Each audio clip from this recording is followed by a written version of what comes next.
3000 সৈন্য নিয়ে সাহাবায়ে কেরাম আর এই সেনাপতি সব চললেন।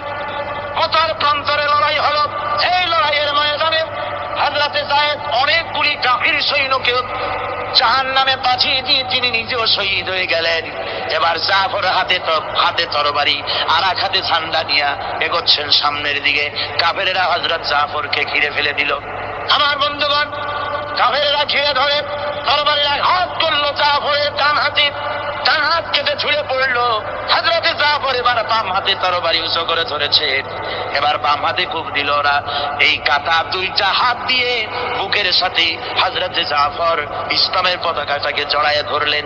পাশের সাহাবীকে ডেকে বলেন, ও রাসূলুল্লাহর সাহাবী শোনো, আল্লাহর নবীকে আমার সালাম বলে দিও আর শোনায়া দিও, জীবনের শেষ মুহূর্ত পর্যন্ত ইসলামের পতাকা উঁচু করে রেখেছিলাম, মাটিতে পড়তে দেই নাই। আমার মনে হয় আমি এখন শহীদ হয়ে যাব, যেহেতু আমি এখন আমার নাকের ভিতরে আল্লাহর জান্নাতের সুঘ্রাণ পেতেছি। হযরতে জাফর শহীদ হয়ে গেলেন। হযরতে আব্দুল্লাহ বিন ওয়াহাব, হযরতে আবু উবাদা দুজনে মিলে ছুটলেন ঝান্ডা ধরার জন্য।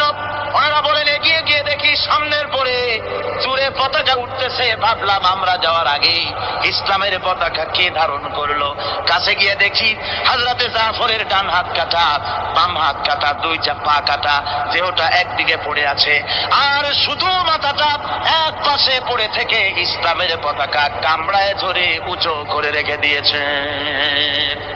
আমার বন্ধুগণ, হযরতে আবু উবাইদা বলেন, আমি হযরতে সাদের, হযরতে জাফরের হাত পা মাথা মস্তক একত্রিত করে তার পা থেকে শুরু করে মাথা পর্যন্ত চুমা খাইলাম।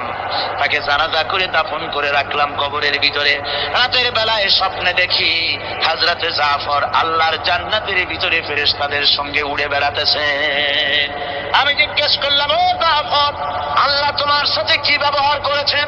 হযরতে জাফর বলেছেন, ও আবু উবাইদা, আল্লাহ রাব্বুল আলামিন আমাকে বলেছেন, জাফর রে, আমি তোমার শাহাদাতে খুশি হয়েছি, তুমি আমার কাছে আর কি চাও?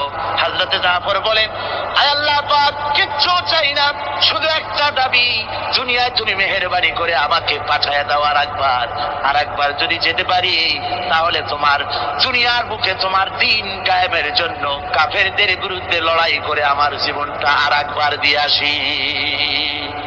আমার বন্ধুগণের জন্য আল্লাহ রাসূল বলেছেন, হাদিস শরীফে এসেছে, আমার ইচ্ছে হয় জিহাদ করি, শহীদ হই, আবার যদি জিন্দা হই, আবার জিহাদ করি, শহীদ হই, আবার যদি জিন্দা হতে পারি তাহলে আবার জিহাদ করি, আবার শহীদ হই। যেহেতু শাহাদাতের মওতের মতো এত বড় মর্যাদা সম্পন্ন মওত আর পৃথিবীতে হতে পারে না।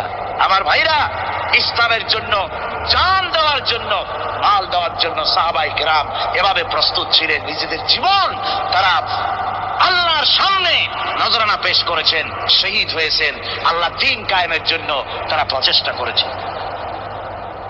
আল্লাহর পথে যারা জিহাদ করার সিদ্ধান্ত নেন, মহান আল্লাহ স্বয়ং তাদের সাহায্য করেন। যুগে যুগে আমরা এর প্রমাণ পেয়েছি, আর তাই মুসলমানরা কাফেরদের উপর বরাবর বিজয়ী হয়েছে। এই ইসলামকে প্রতিষ্ঠিত করার জন্য প্রয়োজন রয়েছে জিহাদের। কিসের প্রয়োজন? কিসের? জিহাদের প্রয়োজন। সেই জিহাদ করতে কি আপনারা তৈরি আছেন? জিহাদের জন্য তৈরি আছে? সেই জিহাদ কিন্তু সেই জিহাদ মানে কি? সেই জিহাদের আবার অপব্যাখ্যা করা হয়েছে।